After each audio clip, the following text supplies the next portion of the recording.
from Peacock, PFT Live every single morning, the founder of Pro Football Talk, and his book, Playmakers, is a perfect gift in time for the holidays. Mike Florio, kind enough to call back into this show for a second straight week. How are you, Mike? I'm doing great, Rich. It's great to be with you, and it was great to do the show today. At one point yesterday, about, halfway or so through the game, I asked myself, how in the hell are Peter King and I going to talk about this game tomorrow? I mean, what can we talk about? And then we spent the first entire hour of the show without a break talking about that game, thanks to the ending of it. Well, I mean, I saw some of the videos on your site as well. I don't blame you. Some of your conversation was essentially like, did you see that? Can you believe that? I mean, in these, and Peter's been around the block, and you have as well. Honestly, there were times when Baker was going the wrong way, and there were times that the play was blown up because it was obvious that he wasn't fully, up to speed on things. But as he said after the game, ball is ball, and McVay and the staff coached him up just well enough. I still can't believe what I saw. I still can't believe it. Oh, it was unbelievable. And after that punt, where the ball rolls inside the 5, like it has a mind of its own, and Mac Hollins is doing the gritty as the ball is rolling to a stop, and they lined it up, and they got 98 yards to go, a minute and a half and no timeouts. It's like, oh, well, it's just a question of when they get the fourth down and don't convert, and the Raiders take a couple of knees, and we all go home. And the moment that it turned was the Jerry Tillery, idiotic, knock the ball out of Baker's hands and give him 15 yards, reversing a sack that had just happened on a first down, and then the throw to Ben Skowronek. We talked so much about the Van Jefferson touchdown, but the spark to that drive was the 30-plus yarder to Skowronek, which was a beautiful pass and an incredible catch, and that was the moment that you feel yourself sitting forward in your seat, that we may have something here. And it really is unbelievable. For a team that has no postseason hopes, the Bucs did it the other night, but they're trying to win their division. The Rams are dead in the water. To create that kind of excitement for a team that is playing out the string, I can remember nothing like it. Well, and now, their next two games are on national television, and I know there were some folks even out there talking about looking up, because, I guess you can make your own rules here, flexing out of a Christmas Day game. But Baker Mayfield, Monday Night Football in Green Bay, and last year he damn near pulled it off for the Browns in Lambeau. And then Christmas Day, I mean, him playing there brings some juice. And is there any chance he stays there at all? Because, we're going to be asking about Stafford's health. We saw him last night on the sideline giving him a hug. But is there any shot that this is something more? I think the Rams would love to find a way to keep him around as a viable backup to Matthew Stafford, because Stafford, although he's only 34, he is an old 34. He has been banged around, and I think he keeps a lot of his injuries to himself. He's at the exact opposite end of the Ben Roethlisberger, wrap me in ice on every joint spectrum, and I want everyone to know how injured I am. Stafford never says anything, and he got to the point this year where he just couldn't go. And I think they'd like to have somebody that they could plug in from time to time and feel comfortable and confident that guy can get it done. But after a game like last night, you're not going to be able to sign him to be your backup. Somebody's going to want him to be the starter. He's got 4 more games, and we could feel very differently a month from now than we do today. But, Rich, right before the 2018 draft, Josh McDaniels, then the Patriots offensive coordinator, secretly worked out Baker Mayfield. Mayfield wasn't going to do it because, you're not going to draft me. I'm not going to be on the board when you guys pick, and you're not going to trade up to get me. But he did it anyway. And McDaniels got to witness last night firsthand what this guy can do. And they have an out in Derek Carr's contract. And I'm not saying that they should. I'm just saying that they could. They could pull the plug on Carr. They could sign Mayfield and make him the starter. And if anyone is going to do it, wouldn't it be the person who saw last night standing on the field what Mayfield can do with 2 days of preparation? So I think if he keeps doing what he did last night, somebody is going to want him to be the starter. Somebody is going to pay him. He's not going to get the $40 million that he reportedly wanted in Cleveland, but he's going to get a lot more than we thought he was going to get just a day ago at this time. What do you think is happening with the Raiders? Why do they keep blowing all these leads? Why do they lose games against teams that are making moves that are unprecedented, like throwing a quarterback into a game just less than 48 hours from arriving, or losing to a coach, who's never done it at this level before, who was on TV 6 days before and tweeting about how terrible they were about 10 days before. Why? What's your 2 cents on this, Mike? Rich, it's the damnedest thing, too. They won the 3 games in between that horrendous bookend of losses to inexperienced coach and just off the plane, literally, quarterback. So I know what I saw last night, and I saw on that last play, that touchdown pass, it was a bad defensive coverage. It was a bad plan. Mayfield said he was shocked to see the defensive backs in press coverage. There's 14 seconds left. The Rams have no timeouts. You're on the 24-yard line.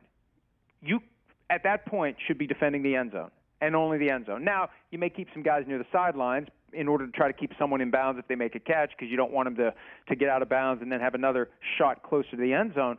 But they had a lot of guys in the middle of the field. Screw the middle of the field. Let them catch it and tackle them. They're not going to get another playoff. So the press coverage, and Van Jefferson ran past it, and Mayfield explained that he saw the positioning of the defensive backs beforehand, and he was going to take that shot. And he had to because Max Crosby, even as he was being held by the right tackle, Crosby would have been all over Mayfield if he took any more time whatsoever. It was beautiful, but it was a horrible defense. And those failures need to be rectified, and at a certain point, it's no longer a fluke. Just like with the Vikings, what they're doing, at a certain point, it isn't a fluke. What the Raiders doing, at a certain point, it isn't a fluke. But this issue came up after they lost to the Colts.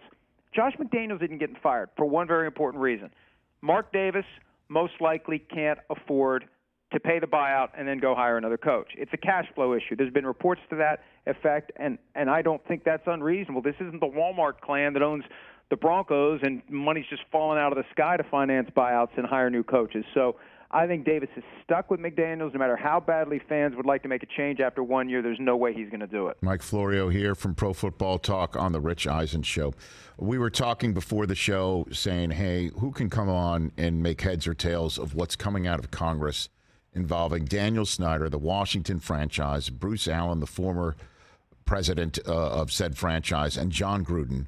And you were the clear favorite, and we appreciate you taking the time to now explain to this audience what is going on, because it seems like it's politicized, because the report that came out yesterday was on the Republican side of the Oversight Committee. And I guess let's start with this.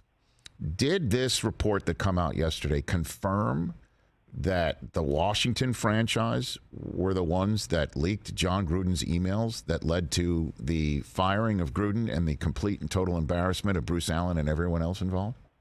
I wouldn't say that it confirms it, but it introduced for the first time tangible evidence, although secondhand, that the Commanders were responsible for it. Now, it's not proof, and it may not even be secondhand. It's Bruce Allen calling the league office to complain about the fact that his emails were leaked, and Lisa Friel, the NFL's chief counsel in charge of investigations, saying to him, we didn't do it, it came from them.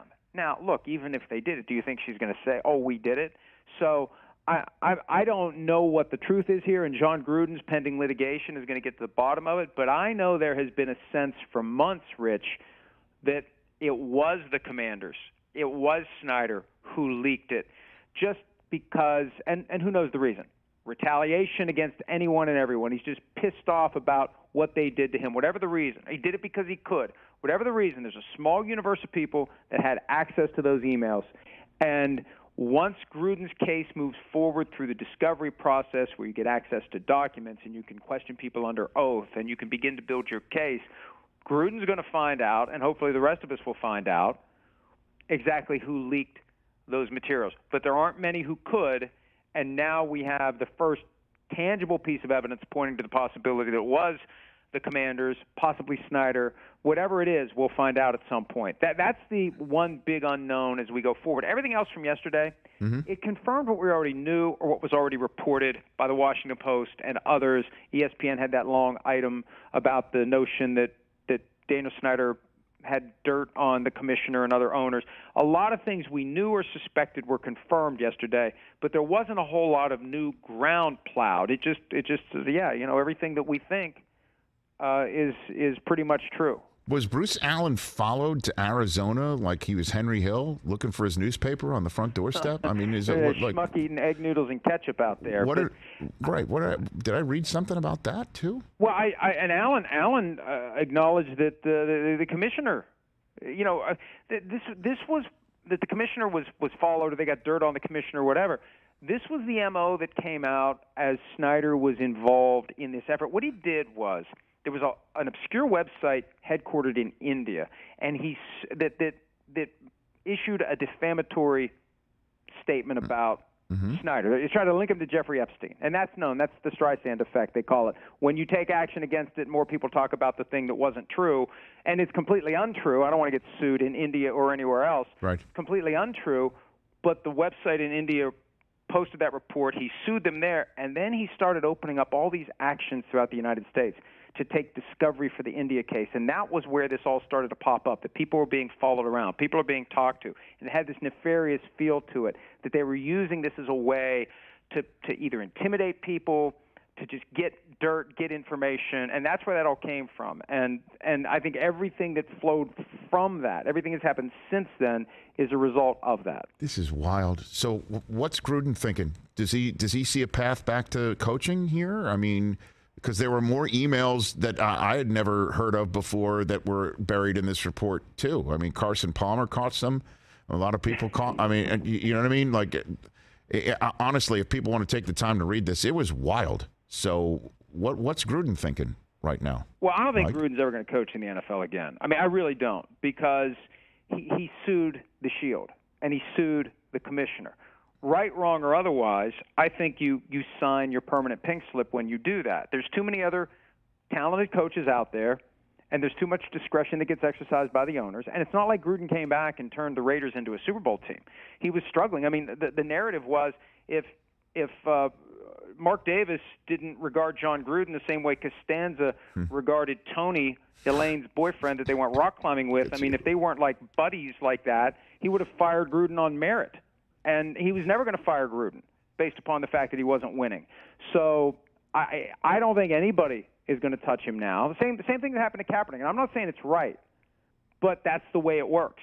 You sue the Shield, you sue Goodell, you're done.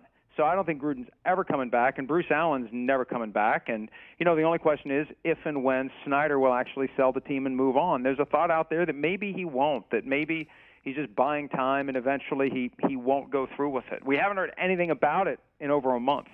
That's true. Mike Florio, Pro Football Talk here on the Rich Eisen Show. Anybody on a hot seat that can save their gig over the next 5 weeks? What do you think? Well, how's that look? Yeah, I mean, nobody's, it's funny. I'm thinking about it. Who's coming to mind? Mike McCarthy already has, but he could blow it over the next 5 weeks. There's been a sense all year long that he's done enough to stick around, but a lot can happen in 5 weeks. A lot of things that look settled one way can go the other way. But it's a great point, Rich. I mean, like Brandon Staley's a guy where I think it's getting a little hot right now for him, because you've got Justin Herbert and you're not winning and you're not in playoff position. If they don't get to the playoffs, you got to worry about that. You got to worry about Cliff Kingsbury. Even though he's got an extension through 2027, I still don't think that's a real extension, and I think that it's not guaranteed all the way through, and that Michael Bidwell, the owner of the team, can move on if he wants to. And you've got Sean Payton kind of hovering over all of this. He told Tom Brady this week he'll be back sooner than later. And if there's teams out there thinking about making a coaching change, you got a guy who's a proven commodity, who's won a Super Bowl, and this is the time of year that owners are quietly making their plans for what they're going to do once the dust settles on their season. Catch the Rich Eisen Show every single day on the Roku channel, 12 to 3 Eastern, for free.